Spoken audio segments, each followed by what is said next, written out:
అనేది నా ముఖ్య ఉద్దేశం. థియేటర్స్లో రిలీజ్ చేశారు. దాంట్లో చాలా వరకు పేర్లు మార్చారు, ఫేసులు బ్లర్ చేయడం ఇదంతా ఉంది.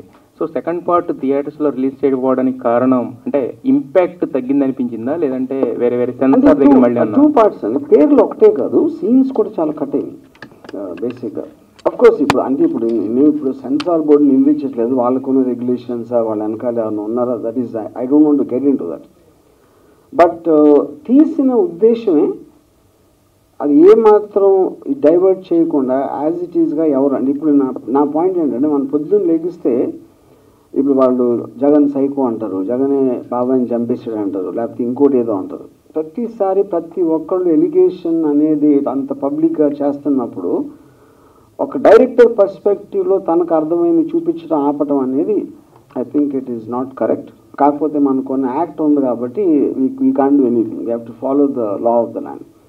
సో అది ఏ మాత్రం దాన్ని అలాంటి ఎఫెక్ట్ తగ్గకుండా, సీన్స్ కట్ అవ్వకుండా చేయాలి అనే ఉద్దేశంతోనే ఈ సినిమా డైరెక్ట్గా ఇప్పుడు నేను చెప్పిన ప్రకారం రిలీజ్ చేయడం జరిగింది. అయితే ఈ సినిమాలో చాలా సీన్స్లో చూపించారు, అంటే మధ్య మధ్యలో ఆర్జీవీ గురించి వాళ్ళ కాన్వర్సేషన్స్ అనేవి.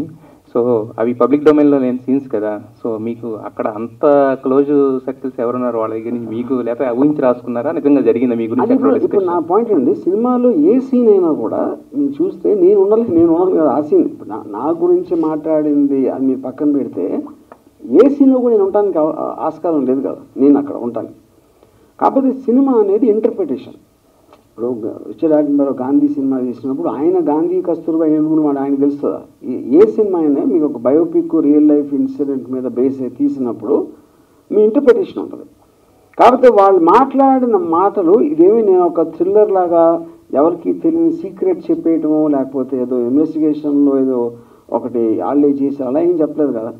కేవలం వాళ్ళు సైకలాజికల్ ఆస్పెక్ట్స్. ఇప్పుడు మీరు చూస్తే చంద్రబాబు నాయుడు, పవన్ కళ్యాణ్ గారిది పొత్తులది లాస్ట్ 1 month 2 months 3 months నుంచి జరుగుతున్న డ్రామా ఇది చూస్తే యాజ్ ఈజ్గా ఇలాగే జరుగుతుంటుందని ఫీలింగ్ ఉంటుంది కదా, అది నేను చెప్పేది. So that definitely is my interpretation. Yeah. అయితే యాక్చువల్గా లాస్ట్లో ఒక 10 minutes సుదీర్ఘంగా ఒక సాంగ్ చెప్పి 1000 తప్పుల సాంగ్ అనేది ఉంది యాక్చువల్గా.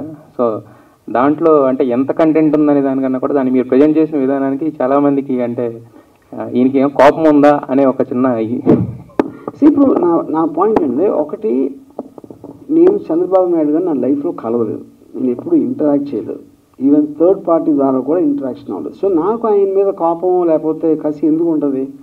కాకపోతే ఆయన political figure and I'm a citizen of the state, you know. So నేను ఒక ఇంటర్ప్రిటేషన్లో ఇప్పుడు ఎవరైనా నాకు కామెంట్ చేసినప్పుడు ఒకళ్ళు మీద చేస్తారు, ఆ చేసే విధానంలో వాళ్ళు ఎంత స్ట్రాంగ్గా నమ్మితే అంత స్ట్రాంగ్గా కామెంట్ చేస్తారు. సో అది నేను పాడిన విధానానికి అది that is my answer. Hi sir. So 1000 తప్పుల సాంగ్ గురించి ఉంది కదా సార్, అసలు ఏం తాగి పాడారు సార్? ఫస్ట్ ఆఫ్ ఆల్ అంత హై పిచ్లో నాకు అర్థం కాలేదు. తాగితే వాయిస్ డౌన్ అవుతుంది సార్, అది ఫస్ట్ ఆఫ్ ఆల్. అంటే ఓవర్గా తాగైతే పాడలేము కదా అంత ఎనర్జీ తోటి, అదైతే అవ్వదు. రెగ్యులర్ బ్యాండ్ యాక్చువల్గా నిజంగా చెప్పాలంటే ఆవు పాలు తాగి పాడాను. ఓకే. సో సార్ అందులో ఒక డైలాగ్ ఉంది, అంటే చంద్రబాబు గారు జైల్లో ఉన్నప్పుడు రాజశేఖర రెడ్డి గారితో చెప్పించారు, ఏమనంటే నిన్నెవరో ఏం చేయలేరనే తాహత పడుతున్నావు, అందుకే నీకు ఎలా జరిగింది. ఇప్పుడు మీకు కూడా అప్లికేబుల్ అవ్వచ్చేమో సార్, బికాస్ మీరు చాలా ధైర్యంగా చూపిస్తున్నారు, ఏదైనా మీకు కూడా అప్లికేబుల్ అవ్వచ్చేమో. అదే పాయింట్. ఎవరైనా ఏం చేస్తారు? ఇప్పుడు ఇందాక నేను చెప్పినట్టు పొద్దున్న లెగిస్తే ప్రతి ఒక్కళ్ళు ఎవరో ఒకళ్ళ మీద కామెంట్ చేసుకుంటూ ఉంటారు. మనకు we have a fundamental right in the constitution. మనం రాజుల కాలంలో ఫ్యూడలిజంలో అలా బతకట్లేదు కదా, living in a democracy and I'm well with in my rights to say what I want to say. ఇక సింగర్గా ఏమన్నా కొనసాగే అవకాశాలు ఉన్నాయండి? ఏదైనా అప్పుడప్పుడు గొల్లు వచ్చినప్పుడు వాడతాను. సో అని ఫన్నీ నోట్ ఒకటి చెప్తాను, అంటే రింగ్ టోన్ పెట్టుకుందాం అనుకుంటున్నాను, అలారం టోన్, ఒక గంట ముందే లేచిపోతాం అనమాట. సార్ ఇప్పుడు ఈ శబ్దంలో మనం చూస్తే, వ్యూహంలో శబ్దంలో చూస్తే లోకేష్ గారి పాత్ర ఎందుకు అంత రివీల్ చేయలేకపోయారు? మీరు ఎందుకు అనుకుంటున్నారు? అదే అడుగుతున్నాను సార్, తెలియదు అందుకే. కానీ నేను అదే అడుగుతున్నా. అంటే I felt on one level అసలు ఆయన రిలీజ్ చేయాల్సినంత సంగతి తనలో లేదు అన్న ఫీలింగ్ ఆర్ విషయం.